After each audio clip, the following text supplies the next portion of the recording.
You're listening to the What the Wrestling Podcast, the show that brings you all things wrestling with your host, RJD.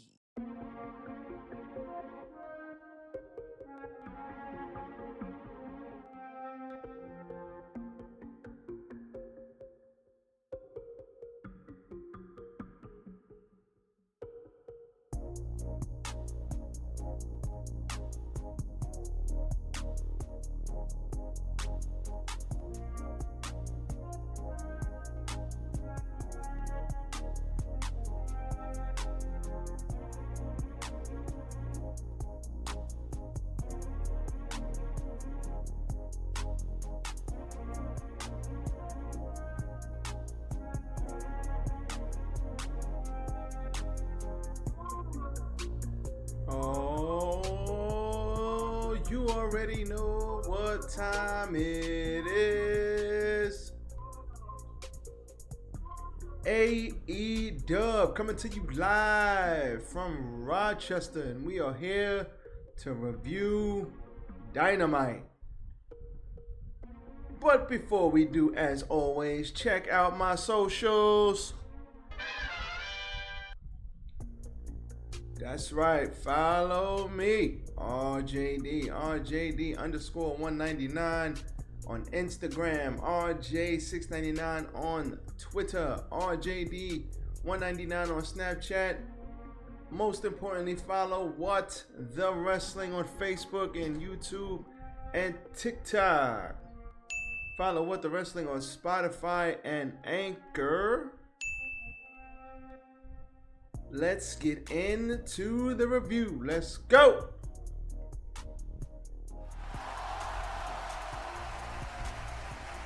Yes. Tis I, RJD here. Welcome to What the Wrestling. This is the show that brings you all things wrestling. Once again, I am your host, RJD, on this wonderful July 7th, 2022. Man, oh man, Dynamite back to normal. As I sip on some water. Perfect. Dynamite is back to normal. Coming to you live from Rochester. And the Forbidden Door is closed for now. And you know what? That's not a bad thing. It's not a bad thing. You know, AEW has been doing a lot the last couple of months with the Forbidden Door, and then they had a pay-per-view, and then the MJF, and there's a lot of things that was going on. But now it seems that we have gotten back to brass tacks and back to AEW straight up. Can't go wrong with that. Before we get into the review, hit the like button. Like, comment, share, and subscribe to the channel. You already know What the Wrestling. You will see my socials again at the end of the show. But for now, let's get into Wardlow. Wardlow versus Scorpio Sky for the TNT Championship. This was exactly what it needed to be. Scorpio Sky came out with the whole goddamn American Top Team, some MMA guys, Dan Lambert, Ethan Page, and Wardlow came out by himself. The one thing I was afraid of is that with all the nonsense going on with MJF, with all the Forbidden Door stuff, Wardlow would not be as over or as popular as he was when he beat MJF. Because MJF kind of inadvertently stole some of his thunder when he cut that Pipe Bomb Part 2 promo. So I was hoping that MJF would still be cheered and revered and loved, and he would dominate. And you know what? Give me a hell yeah! I said give me a hell yeah! I gotta respect it. Because he totally dominated this match. He got rid of all of the sidekicks. Dan Lambert tried to interfere, but he thwarted him as well. And then came the Power Bomb Symphony number 1, then number 2, 3, and 4, and Wardlow wins with the step on the chest and the and Wardlow is the new TNT champ. Listen, I believe he powerbombed him once, then he hit him with number 2, and then number 3 and 4. I think it was 4 powerbombs, but doesn't matter. 2, 4, 5, doesn't matter. The right man won. Finally, I hope the hot potato TNT title shit is over, and finally we have a TNT champion worthy of the belt. Scorpio Sky and Cody flip-flopped it. I mean, sorry, not Scorpio Sky. You stupid. Sammy and Cody flip-flopped it. Then Scorpio and Sammy flip-flopped it. Now it's on Wardlow. That damn thing hasn't been stable since Miro had it. Now, hopefully,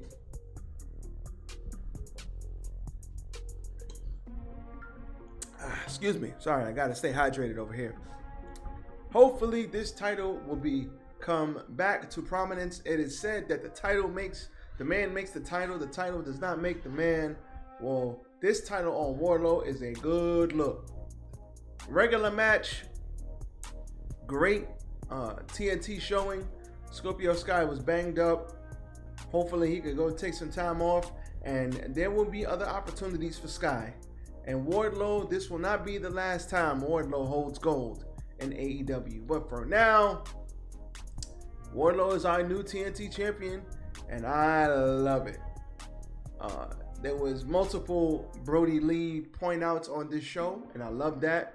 But they were in Rochester. Brody Lee was beloved in this company, so I'm glad they got to show some love to Brody Lee as well. Christian Cage came out next with Luchasaurus and tried to explain himself on why did he do that. Why did he do that to Jungle Boy? So he came out and he got booed out of the goddamn building. Jungle Boy, I think, is injured, so we won't see him for a little while he's nursing his injuries. But Christian K, heel Christian, is the best Christian. Line of the night is, he said, "You're starting to make your brother look like the sober one." Line of the night. I heard that and I was like, how dare you?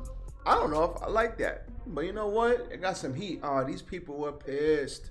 So, let me not get ahead of myself. Matt Hardy comes out to interrupt this promo and he says, "Yo, you're like the Michael Jordan of being an asshole." Crowd pop for that.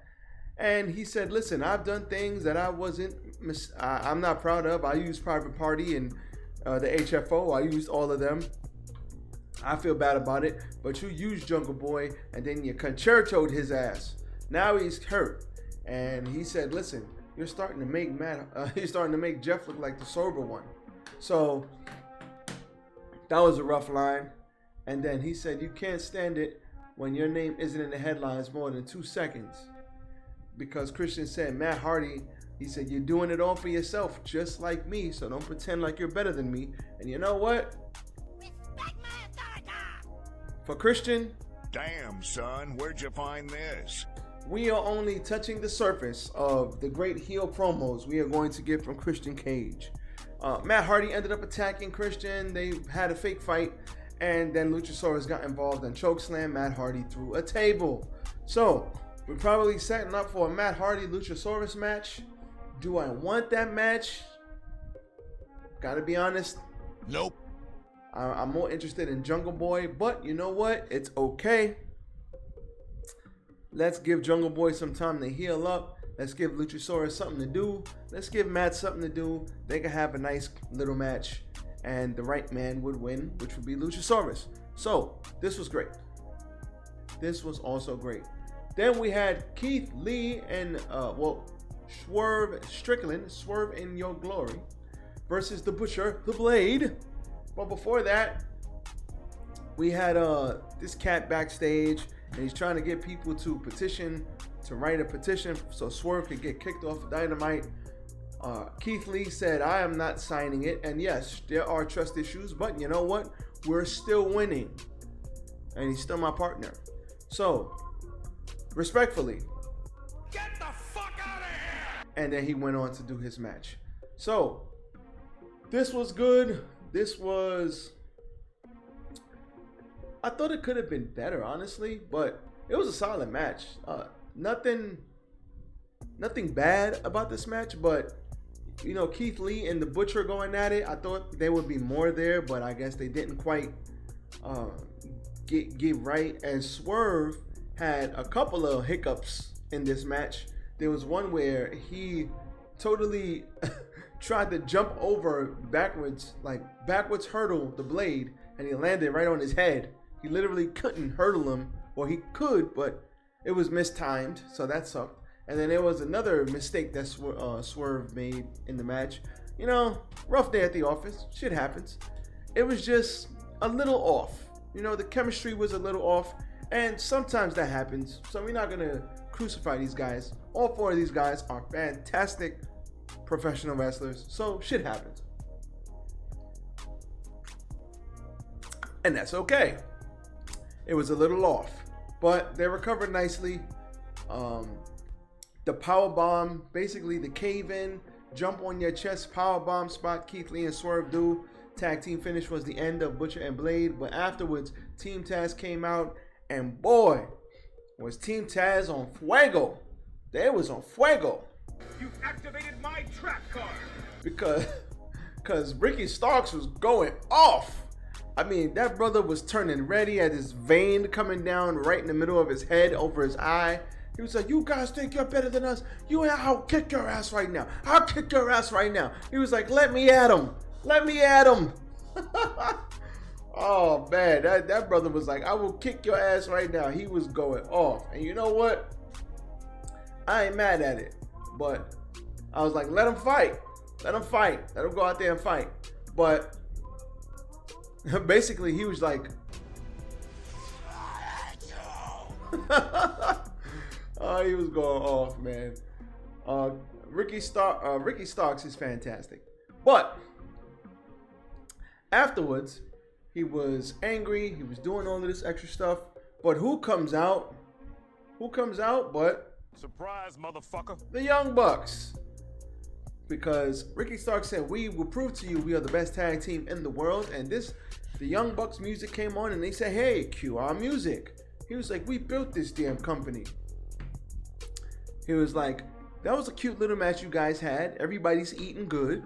He was like, the tag teams are eating good. I don't know why they panned to Keith Lee when they said that, but, you know, Keith Lee's a big boy, so he was like, okay, you're right. So at the end of the day, Young Bucks said, how about this? Let's get a little three-way going. But before they could get it out, a large majority of the crowd were going FTR. FTR when they said they were the best tag team in the world. But the Young Bucks, you know, they weren't expecting that, and they recovered nicely. They said, listen, you know we're better than those guys. Come on now. So they had to address it because you could not address those loud FTR chants. You had to address it, and they did. So before we get to all that, there's a three-way here. He said the Young Bucks versus Swerve in His Glory versus Ricky Starks and Powerhouse Hobbs. Take my money. Take my money. So that's going to be a three-way. I believe that's next week. So that's going to be fuego. FTR is going to be on. FTR have announced that they're going back up against them boys at the next pay-per-view, the next Ring of Honor pay-per-view, Supercard of Honor. So I'm looking forward to this. The Young Bucks almost have to win that match because FTR and the Young Bucks have to go at it one more time.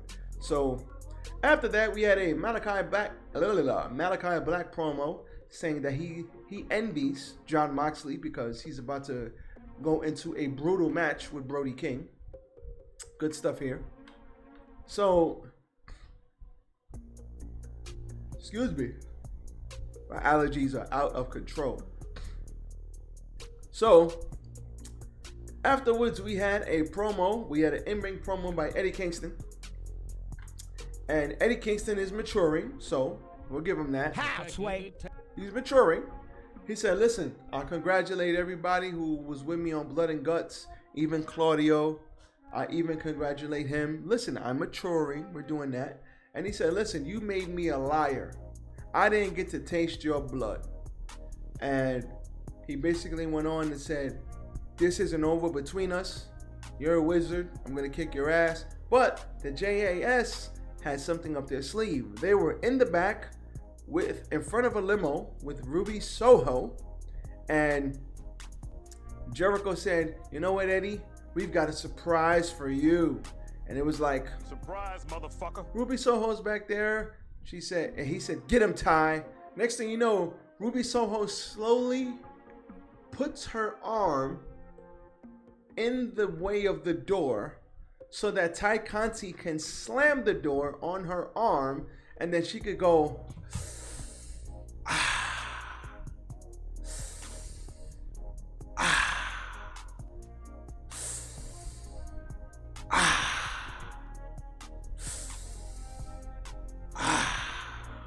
For those of you who don't get the Family Guy reference, that's basically what she did. But I'm not gonna lie. Stop the cap. Stupid. Why wasn't somebody holding her arm in the doorway? She like casually just, okay, Ty, I'm ready. Like, come on, man. Like, they could have did that a little better. But, and then we didn't get to see Eddie Kingston's reaction to it. Like, if somebody hurt my friend, and then don't you want to pan back to me to get my reaction? Like, I'm gonna kill you, Jericho. I'm gonna get you. You can't hide, Jericho. But we didn't get none of that. You stupid. All we got was a commercial after that. Like, come on, AEW. We gotta do better, baby. We gotta do better, baby.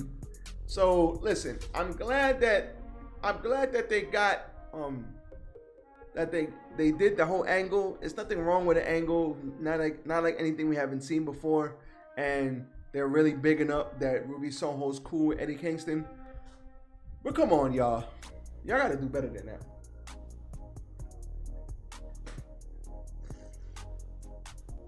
So, with that being said, we also had another promo later on in the day, before I forget, with Claudio and Jake Hager. So, that will be a match on Rampage, if I'm not mistaken.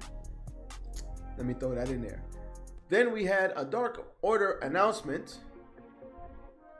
I'm not gonna lie, didn't really get this whole thing, but the Dark Order came out. You know, John Silver, Alex Reynolds, Evil Uno, 10, Anna Jay, and Brody Jr. -1, and they basically let us know after they hit the ring that Rochester's special to them and Dark Order is forever. They're here to stay. They ain't going out. They ain't going nowhere. QT Marshall came out and talked his trash, and then everybody beat him. They did some tag team wrestling. The Hangman came down and helped beat everybody up. That was dope. Good to see the Hangman. And they beat up QT Marshall, -1, then got the mic and said, I should pin you. I should, but I'm gonna wait. I'm gonna wait till I'm 18. And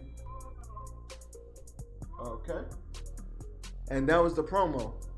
But like I said, this could have been better. Like, I get what they were going for, and it's good to do a tribute to Brody Lee and Rochester, obviously.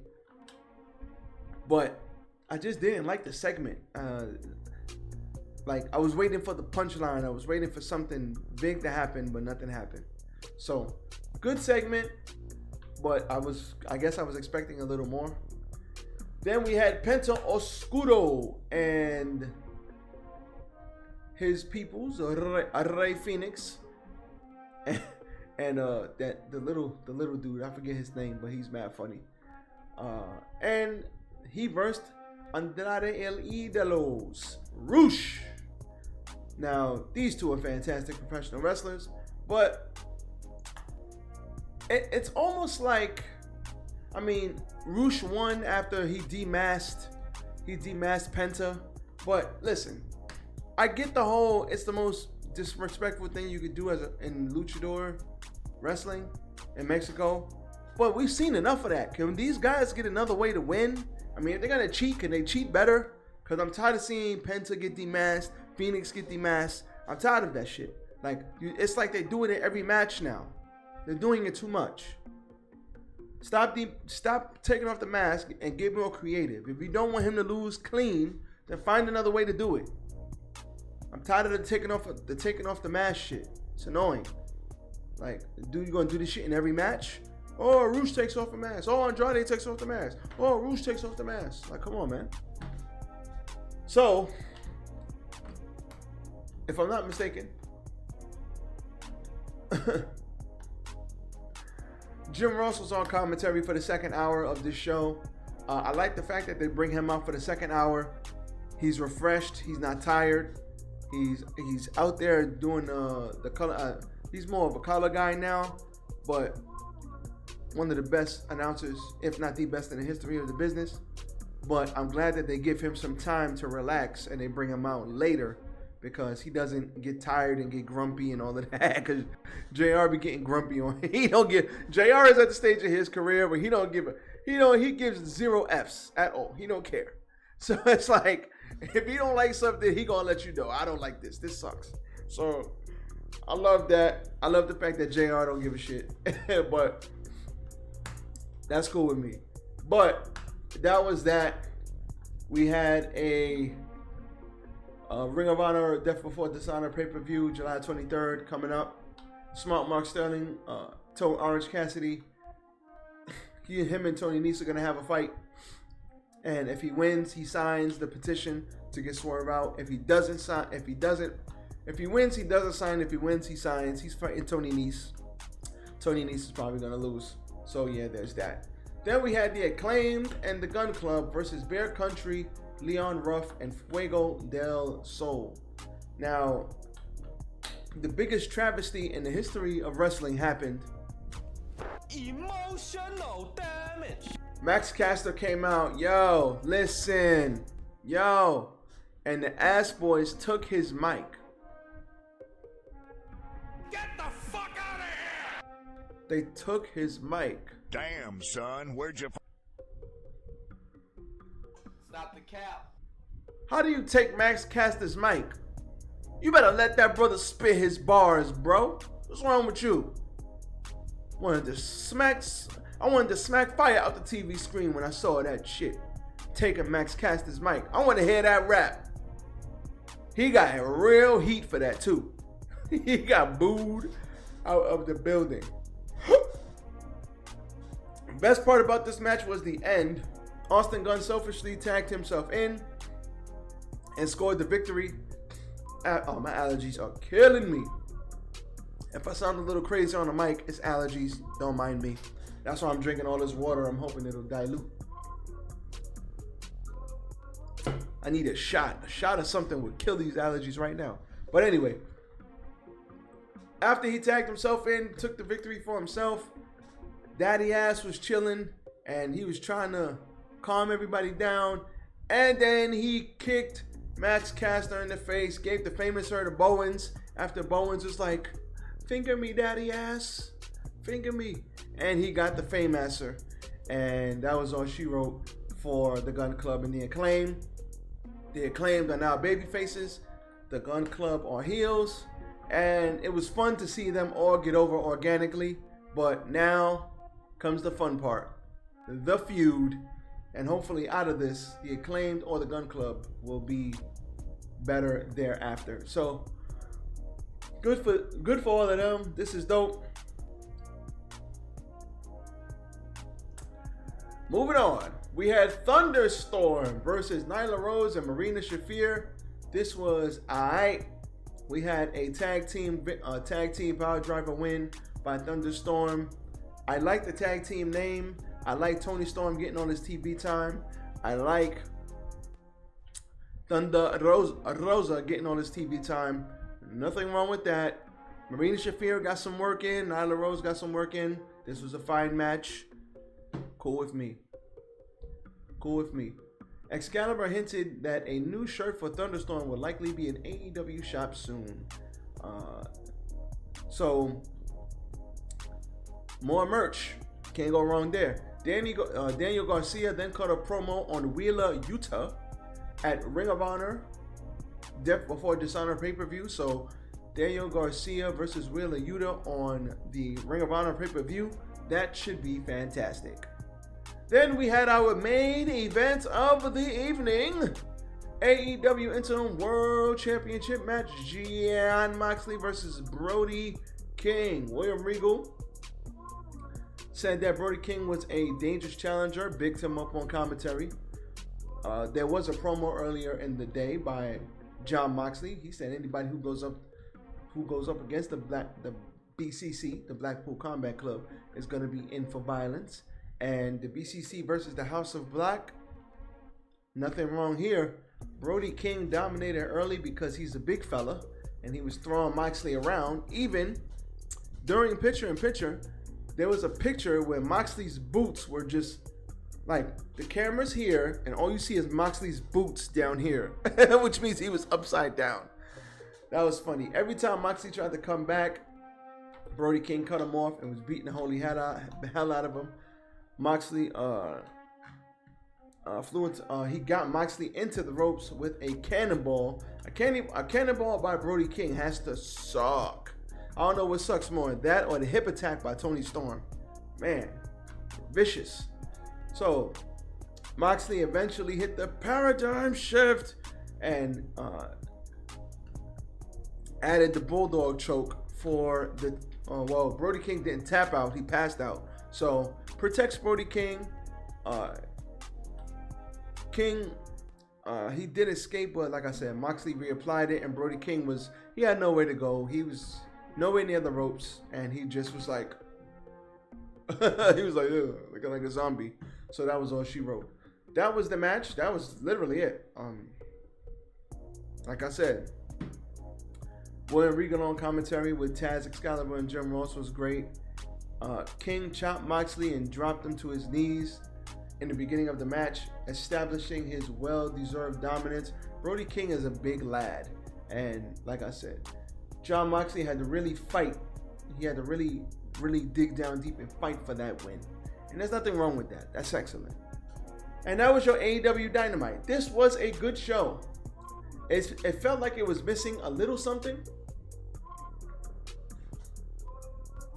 I don't know what. How dare you? I know. Don't judge me. But it was missing a little something. I don't know exactly what, but it was missing something. But they did further along storylines. We did set up a bunch of matches for Rampage and for Ring of Honor, which is the next pay-per-view coming up. So, all in all, good show. Solid show. As always, by AEW. So, and speaking of solid shows, this was a solid show. And here are my socials. Once again, check them out, please. So, with that being said, it is hot outside, 81 degrees. I am going to enjoy and work on my tan. So, you good people, be safe. Hit the like button. Like, comment, share, and subscribe to the channel. With the wrestling, as always, I am out. See you guys tomorrow with the news. Peace.